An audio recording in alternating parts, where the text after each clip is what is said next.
Daily Brad Devotions. Today's reflection with Pastor Jeff Eliscopides. Ito po ang ating question para po bukas sa ating What's on Your Mind, ang ating aral po today. Para po sa ating The Daily Brad and Brad Jeff. Ito na, nagbabalik ang ating beautiful... The one and Teka, may only. ubo eh. Bakit nauubo? Nasasamid lang. Ayun, sige. Oh.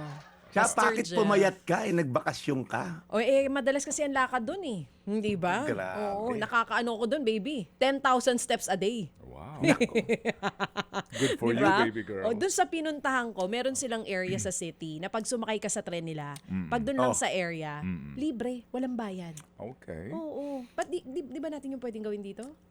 Yung ganun. Ay malulugi yung concessionaire. Yun lang, oo nga pala, hindi nga pala pagmamayari ng gobyerno. Oo. Doon kasi sa pinuntahan ko, gobyerno ang may-ari ng public yeah. transportation. Maganda ba ron? Maganda. Ba't bumalik ka pa? Eh, syempre, nami-miss kita.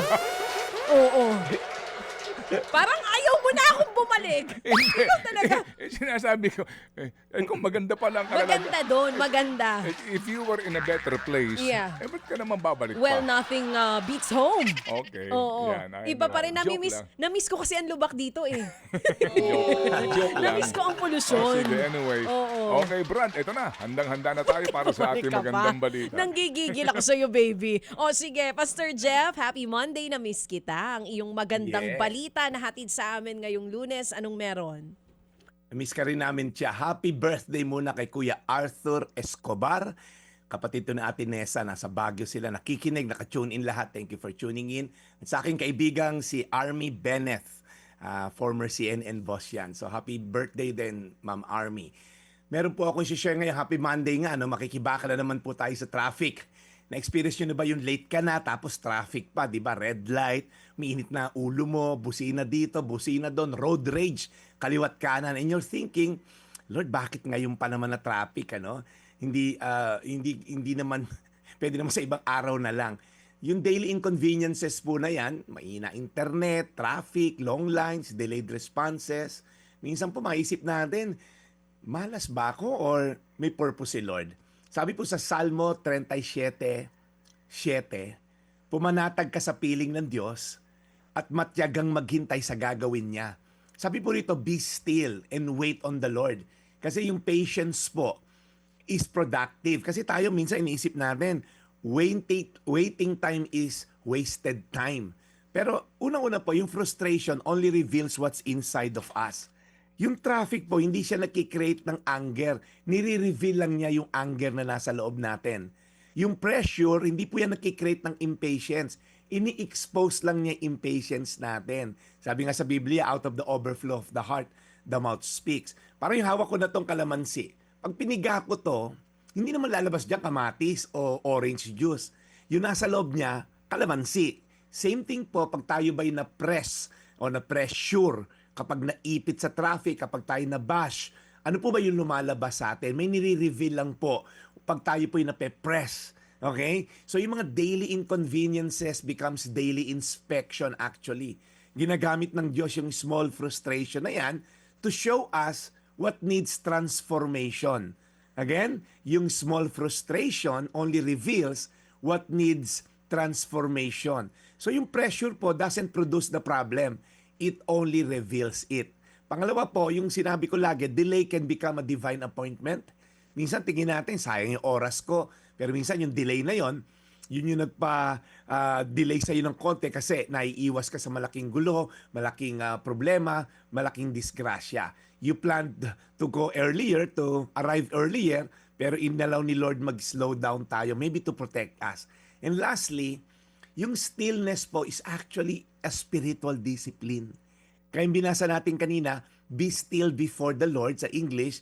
Sabi nito, be still, hindi kapag convenient. Stillness in traffic is a training for bigger storm sa buhay. Kung hindi ka matrust ni Lord sa traffic lang na maging still, paano pa pagka dumating report na magkakaroon ka ng matinding karamdaman? Ginagamit ni Lord minsan yung small inconveniences sa buhay natin for us to be still, para tayo, number one, matuto magdasal, matuto mag-reflect, matuto mag-slow down, huminga na malalim at mag-pray, because in a fast world, God sometimes allows you to slow down to align to Him. Again po, Instead of complaining, let's pray. Instead of scrolling, let's reflect. Instead of getting irritated, invite God at the moment. Salmo 37, versikulo 7, pumanatag ka sa piling ng Panginoon at matyagang maghintay sa gagawin niya. Tayo po'y manalangin. Panginoon, Lunes na naman, matinding pakikibaka for the rest of the week. Ang tambak na deliverables, tambak na quota sa mga nasa sales team, tambak na frustration ang sasagupain namin, hindi naman mawawala yan. So Lord, you're just exposing yung mga dapat baguhin sa amin. Yung madali kami mairita, madali kami magmura, madali kami mag-bash, madali kami mag-react. Lord, tulungan mo kami to slow down, tulungan mo kami to pray, to breathe, and to depend on your timing because your timing is always perfect. Lord, help us to be still in the midst of this chaotic, fast-paced world. In Jesus' name, amen. Amen. Panginoon, salamat po muli sa araw na ito.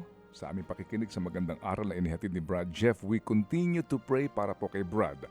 Alagaan niyo po siya sa kanyang pagmimisyon at araw-araw na purpose and mission po sa aming programa. In Jesus' name we pray. Amen. Amen.